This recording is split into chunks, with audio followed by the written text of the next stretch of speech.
षष्ठी देवी नमः मार्कंडेयो वरप्रदो कृष्ण करोति कल्याणं दीर्घजीवोऽति बालिकः। ओम गणनारायणे रुद्रे अंबिके भास्करे तथा भिन्न भिन्न कर्तव्यं पंचदेवो नमस्ते। पंचदेवताय आशीर्वादाय भवन्तु। षष्ठी मार्कंडेयाय आशीर्वादाय भवन्तु। ब्रह्मा मुरारी मुरंतकारी भानु सजीव सुतावदत्त दूत शुक्रं शनि राहु केतु सर्वे ग्रहाः सन्ति कराः नवग्रहाय आशीर्वादाय भवन्तु। षष्ठी मार्कंडेयाय चिरजीविरस्तु।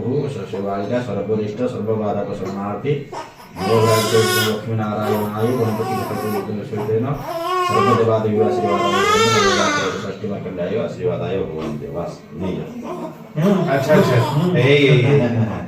शुक्र तारा हूँ कम काट दे 1 2 3 4 5 6 7 पंचम दृष्टि दूसरी ये कविता गाइब संगीत गाइब डेइब नाचिब ये सब करियो यार कला जिनस कला रहइबो त कोइ अछि एतरा बात तो टिके सीरियस हो जाय निश्चित बाजिला माने ता गुड उठिबो एटा अछि काना शुक्र देखुची पंचम स्थान को सब सब दृष्टमूर्ति तम चंद्रमा रिपु विनाशगत बिजत्र तपस्या के पिते पे सुनो हला म कहि दो सुना जदि शुक्ल पक्ष रात्रि रे एवं कृष्ण पक्ष दिवा भागे जन्म हुए कृष्ण पक्ष दिन रे जन्म होई तुम छुआ षष्ठाष्टम चंद्र षष्ठ और अष्टम यदि चंद्र थाए बुझला शुभ बा अशुभ गुण दुष्ट हेले मध्य जात शिशुर रिष्ट हुए ना ओह एटा बढ़िया लागले सुनि हला गोई बुक से तो सब मिल जाला ना को पड़े आ कोन से तारो बृहस्पति केंद्र रहिबारु तार समस्त रिष्ट भग्न कला बुझलो लग्न रे शनि रहिछि निज स्वग्रह रे रहिछि शुक्र लाभ स्थान रे रहिछि एकादश स्थान